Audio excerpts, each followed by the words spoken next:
Welcome to the Philosophy of Chillin.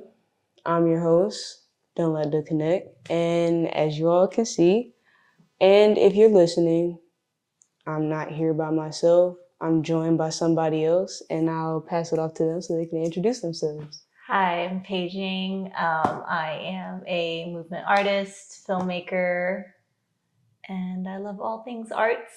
Yeah. Yes. I'm so excited for this conversation.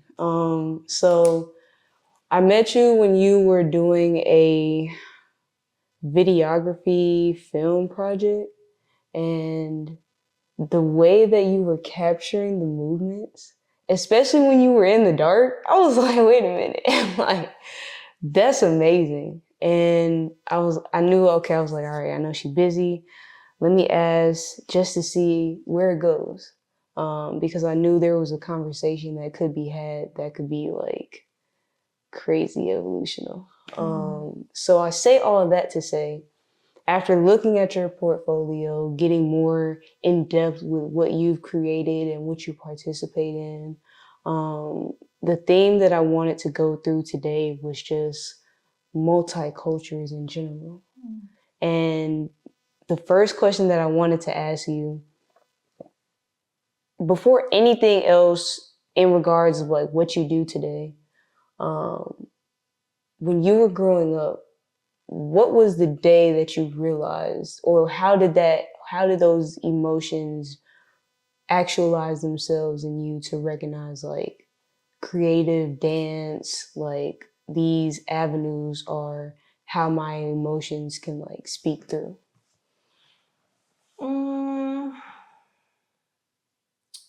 When did I know? I feel like it was a casual thing that just kind of happened throughout my dance journey. Mm-hmm. I feel like a turning point for me, in terms of turning point of how I got to where I am now. Mm-hmm.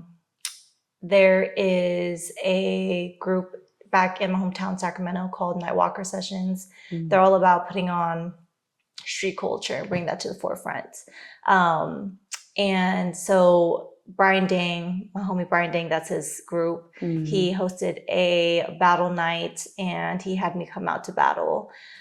We had 2 rounds and we got to choose our tracks. So I remember my first round, I think I just chose like, my first round, I chose like this upbeat, like, I don't know if it was a house track, something really fast. And then my second round, I was really pulled to choose a song. It was a cello version of, it was this cello version of like a Sam Smith song. You brought the cello to the dance battle? I didn't know. Oh, that's sick. I don't know why. I think at the time, whatever I was going through, I was really resonating with that song. And so first track went through. I felt okay about it. I've never been that in love with dancing to really fast music, at least in a battle form. And so I kind of thought my first round was trash. So I was like, you know what? I don't know. It's that joke probably fine too. Oh, we gotta see the video. Oh my gosh. I know I'm sure if you look it up, it's probably still there. But so after my first round, I was like, you know what? I might be going downhill at this point. Let me just go all out. Let me just be who I am. That's real. And so when I got to the second track, I was like, I took my shoes off and I got into my like contemporary bag. That's real. And I really feel like that was a big defining moment for me because I think up until that point, I was still in this rabbit hole of trying to be what everyone else wanted me to be. I feel like my whole life has been that type of uphill battle. But in that moment, I just feel like I kind of gave all that up to prioritize, like, what am I feeling? And that's good. And I think what happened in that moment, I think Brian got on the mic and was like, thank you for doing that. Like, thank you for bringing that type of movement into this room. And a lot of people in here want to express. And I think maybe at the time, expressing was maybe only looked one way. It looked one way in a battle form for us. And maybe I kind of felt like me coming into that room and being who I wanted to be. He thanked me for doing that, and then now moving forward, it's going to allow other people to do that if they wanted to. So Yeah. I feel like that Of was just a course. pivotal moment for me. Like just feeling like, great, this is who I am. I got to show my community. I mean, they've known me for so long now, but I think in that very moment, it was just really a good moment to show them I'm all the things you've seen, but who I really am is this. So, yeah. Ooh, that's good. No, that's good because I asked that question because there are a lot of duality points within the different scenes that well, how do I say this? What I've observed, there's a different switch that's clicked depending on what you're trying to convey within the story. And I know a lot of the times when people are able to do so, it comes from deep understanding of your own evolution with your emotions, like mentally, what you understand to be true for you. So I knew like at one point it had to be that moment where it was like, forget all of this. Like I'm gonna just channel into how I'm feeling and allow that to convey itself and continue to push through. So the next question that I wanted to ask you was when that actually happened for you, like how was it trying to recognize and continue to uphold that confidence in the different rooms, especially the different cultures that you've seen yourself around? I feel like I still struggle with that now. Like I think I recently had maybe an internal conversation about why I don't create as much as I want to. Why don't I publish as much as I want to? And I think a big part of it has been this fear of, well, everyone else has done it. Or maybe what I'm creating isn't as crazy of an idea. And I think a recent thing that I have realized through putting out this recent dance film is like, but no one's done it like you. Like no one's like you have your own specific journey. Yeah. And I think for me, what's helping me kind of stick to my guns about who I am is realizing like that is what makes you different. That is your power. So a lot of what I create it comes from a very internal space. And so that already throws that idea out the room where it's like, well, everyone's already done it. Like, no one's done what you are about to do. So now that's kind of given me the confidence to create more because now I don't have to worry about originality, authenticity. Like without even knowing it, I've already been doing it. Is when I started to get caught up in what everybody else is doing or what everybody else wants. That's when I somehow like manipulate myself to believe that like, okay, well, don't create. Like that's such a lie. So yeah. No, I feel that. And I struggle with that too because like you said, it is easy to be like, yeah, but like there's so many other entities doing the same thing. Like podcasting, for example. It's crazy hell of these motherfuckers like. But I mean, this is something that just won't leave my mind. So it's like it has to be true to you individually. And if that's the case, then don't forget what people are putting out there. Like, cause it's good stuff too, you know, it's a whole mixture of it. It's all supposed to coincide and help, push one another, but it still has to be a reflection of you because if you're going to do it consistently, well, you can't get tired of it because otherwise you're just going to have to change characters and then re-present that instead of just starting with yourself. Right. So I feel that. Exactly. So transitioning now, just a little bit. When you actually started to create, please tell me, because I'm trying to understand for myself what it even looks like, trying to take everything that I understand in my worldview and through the different experiences either myself or my family or the people that I know have gone through. How were you able to absorb, observe, and channel what you wanted to say through film, especially in regards to your short film, Home? Like, it's so many different stories. So, Home was the idea of Home, the idea of, all right, I want to interview all these different people that I look up to or that raised me. I want to make sure their story is told.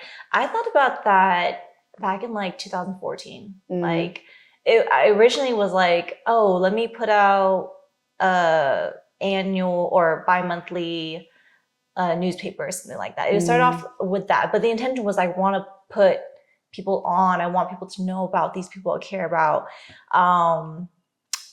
And it just, I think just slowly started to like, it's almost like I was doing my research without knowing where it was going to go. That's and I think it really, I mean, I believe everything happens right on time. So, you know, sometimes like sometimes I get on myself about why didn't I make that the moment that I had the idea? That's real. Ooh. Yeah. But sometimes like, I mean, more so now I'm realizing that like everything's on time.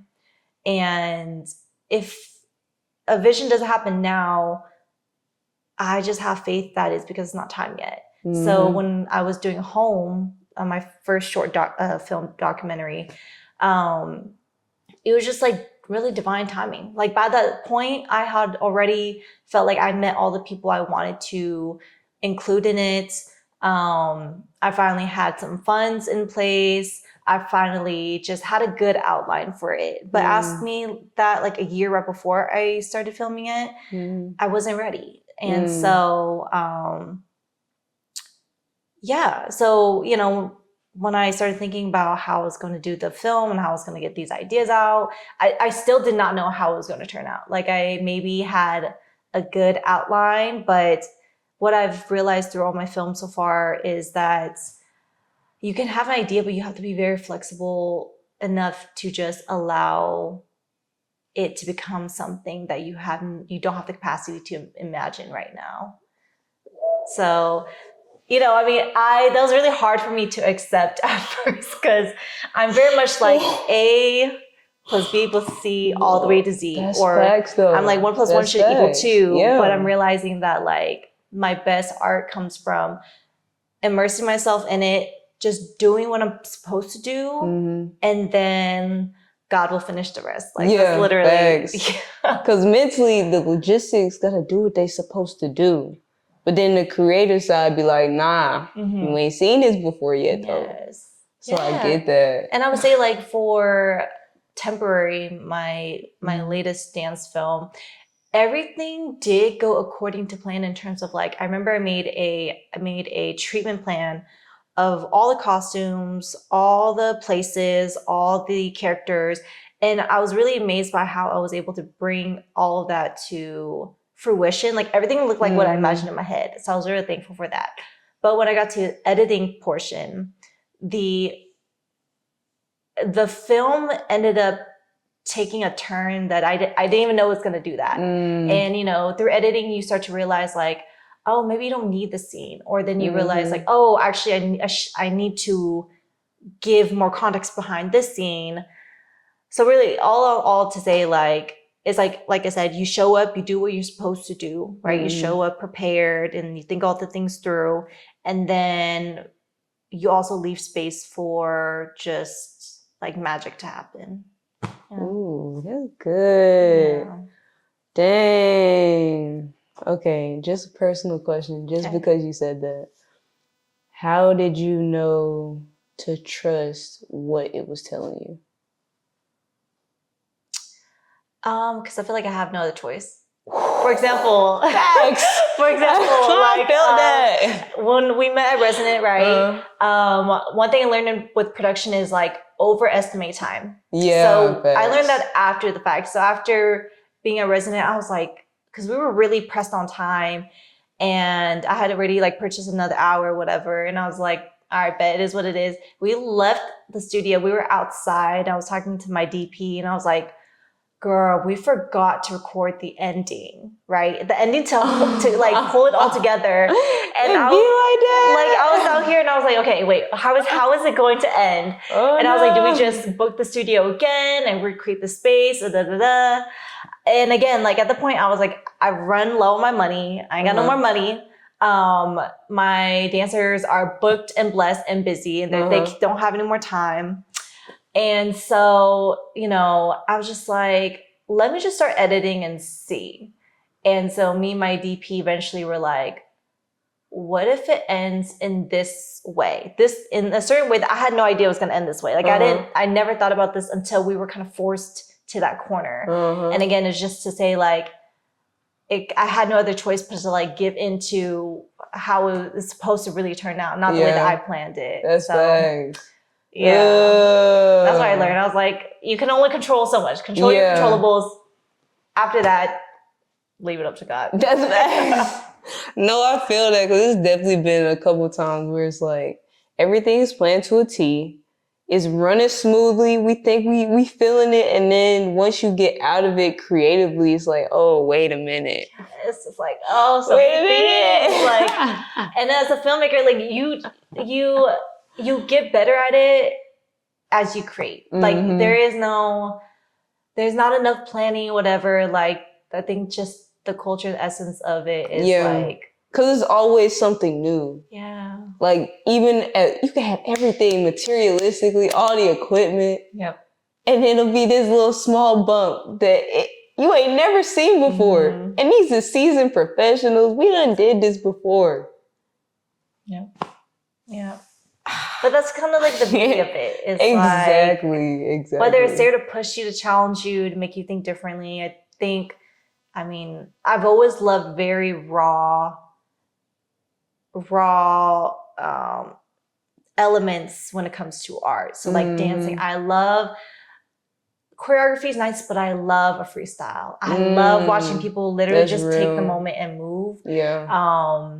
Or even see what their body do. Yes. Or even like the best movies movies I find that are the best, or the ones I go back to for inspiration are they're always capturing really raw moments, like raw emotions, maybe stories or topics that are heavy or they're very touchy or whatever. Like I love that. So when things like this happen in production, whatever, I'm just like, I don't know, it just makes me feel like I'm not in control. And I kind of like that.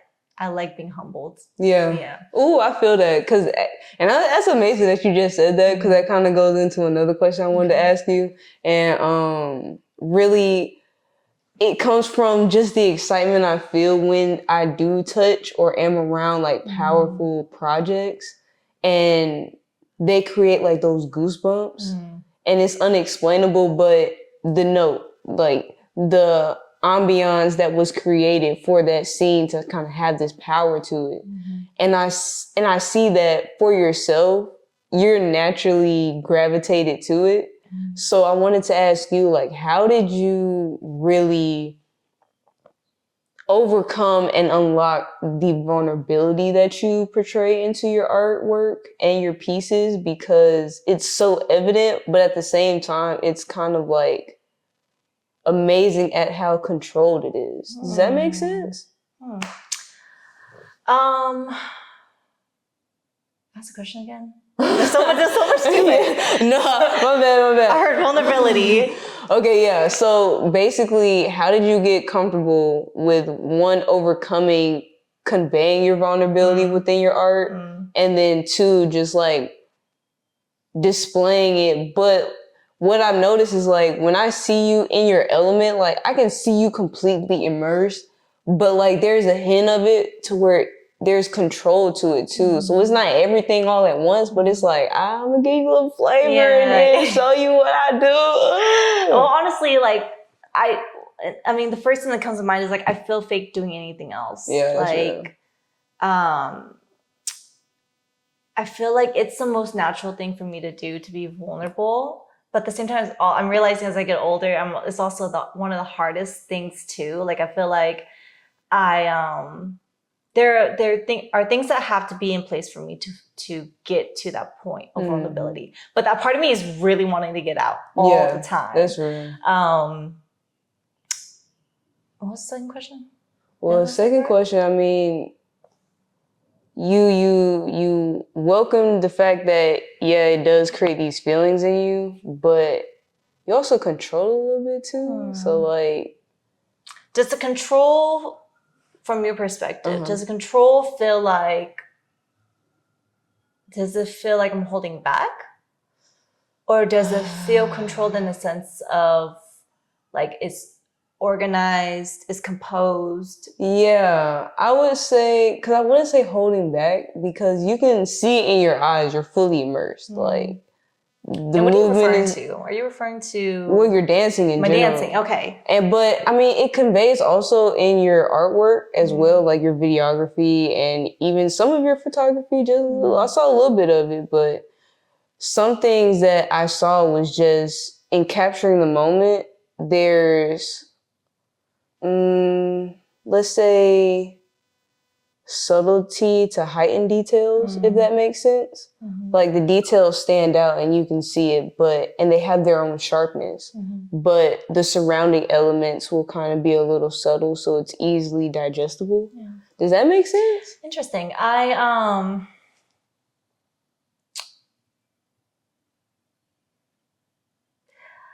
feel really, let me say this. When I freestyle, or let's say I'm performing a solo and it's maybe freestyle, I actually feel really not composed. Like it takes a lot for me to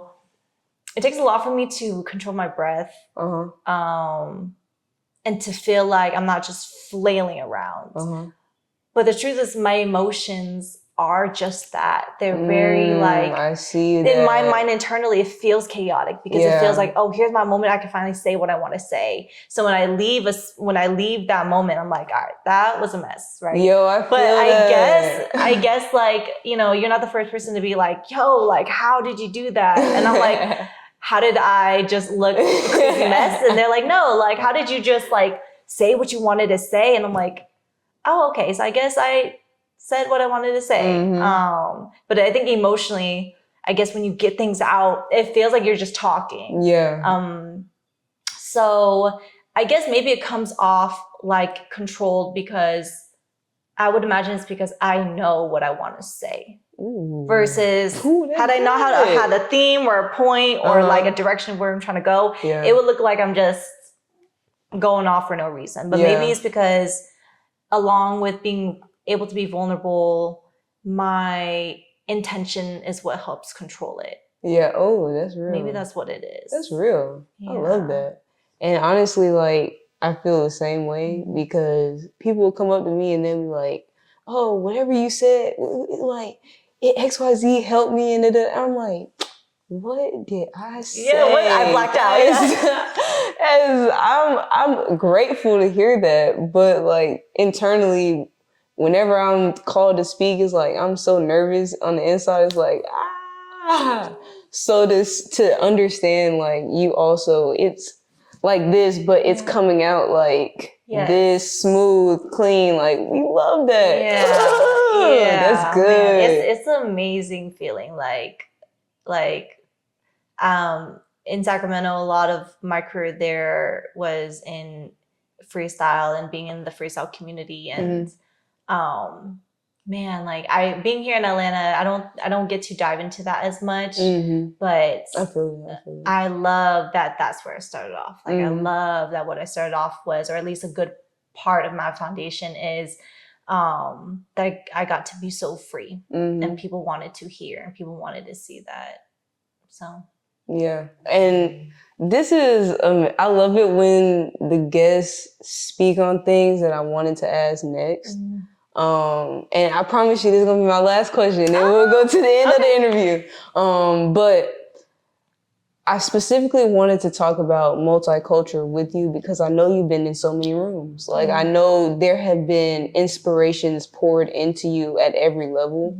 So taking your time from Sacramento to the environment you have developed here in Atlanta, how has all of those representations of people in general and the inspirational ethics that they've poured into you, how is that, helping you not just necessarily form your creativity, but set your intentions and inspirations for what you do in the future? Does that make sense? Yeah. Okay.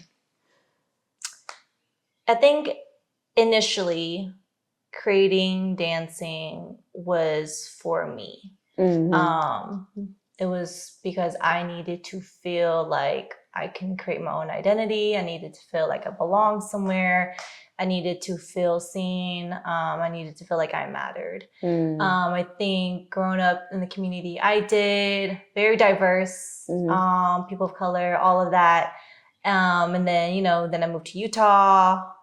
Then I moved here. And I think being in all these spaces have just helped clarify, after doing it for me, who am I doing it for? That's good. Who am I trying to serve other than God and other than myself? Who is all of this work for? Because I'm not just dancing so I can get all of the praise. Like, that's not my thing at all. I want to really, what it is, like, I think the people that I identify with when it comes to the struggles or who we are or whatever, those are the people I want to serve, especially ones who just, like, I didn't grow up with all the money in the world, and I didn't grow up with all the opportunities, and based on just who I am, the fact that I'm a woman, I'm a person of color, I'm Asian, whatever it be,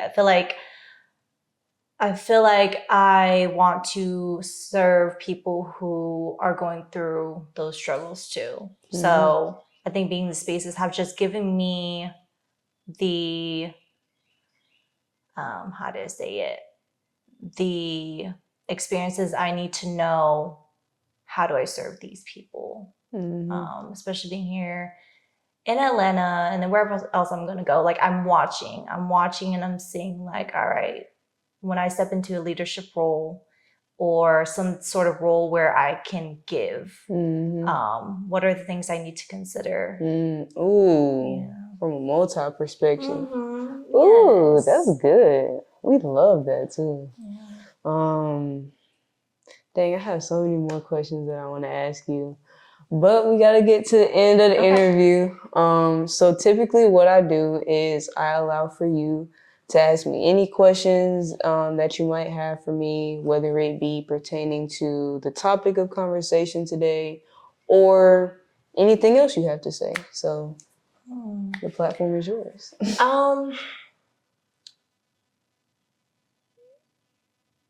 What do you feel like is your purpose, your life's purpose, or maybe your purpose in life right now, if that's even a question or a thought that you think about?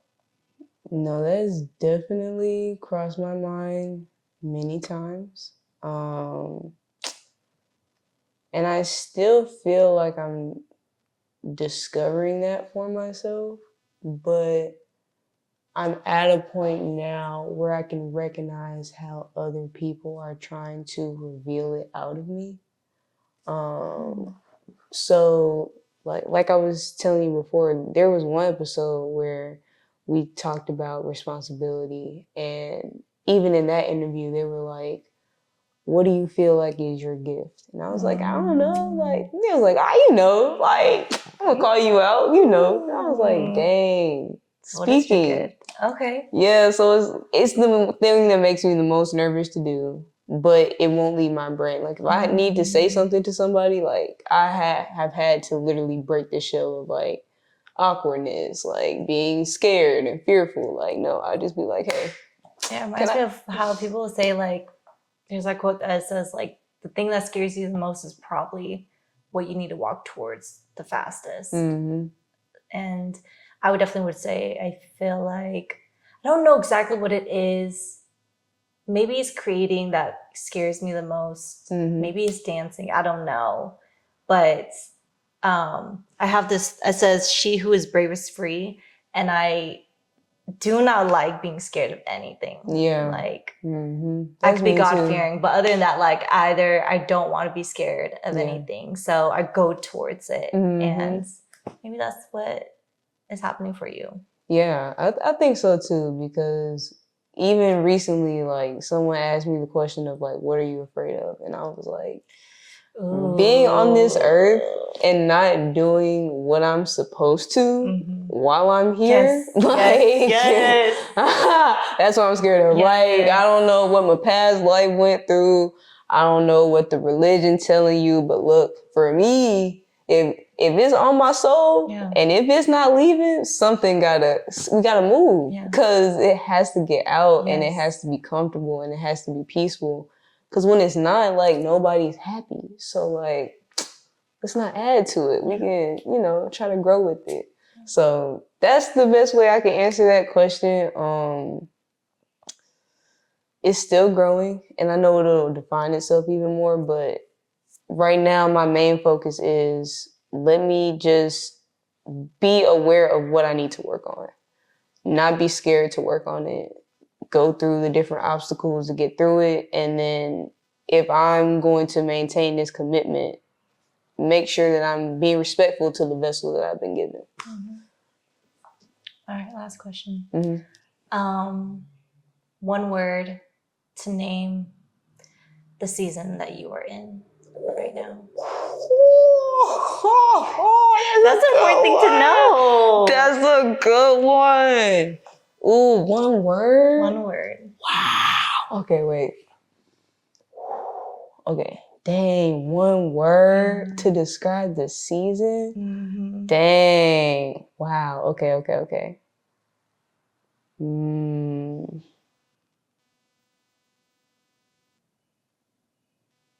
Elevation? Yes. I think that's the only word that came to my head. What's the context behind that?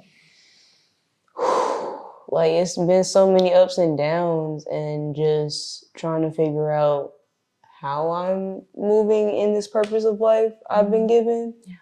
But through that, staying disciplined to that intuition of, like, research. Go into the research. Why am I going into the research? Go into the research. Yes. So in doing that and getting through that, it's like, okay, all of the things combined, the recognition internally with myself, the external, not necessarily new environment, but pivoted one to where it's more welcoming in a sense. And it's undescribable, because it's like, I've been in different welcoming environments, but it's like, this one is like, yeah, you're supposed to be here, whether you like it or not. Like, it's gonna work itself out. We just need you to be patient. So, like, all of that involved in a ball and just rolling down, it's gonna lead to elevation. Like, at some point in time, because it's all helping me get to a higher recognition point of myself and how I can contribute and serve other people as well. So I'm enjoying it, but Yeah, and I'm glad we talked a little bit before we press play or press record, but I love that you are going where you feel called to go. And kind of just letting those spaces do what it's supposed to do. Like I said, you just show up, you're supposed to do what you're supposed to do, and let the universe or God do the rest. And it's an exciting time for you. Thank you. And I greatly, greatly appreciate you. Again, as always, we can sit here and talk all day, but y'all have to go. And the things that you've conveyed to me, like, I take that with the utmost respect. Thank you. Personally, because you wouldn't have said that if you didn't feel called to. So thank you. So before we go, can you please remind the people where to find you, where to get involved, like, all the things? Find me, get involved. I think I put most of my work on Instagram right now, or maybe YouTube. You can find me at page Payang, PagePayang. My full government name, but yeah, yeah. For sure. Well, thank you again.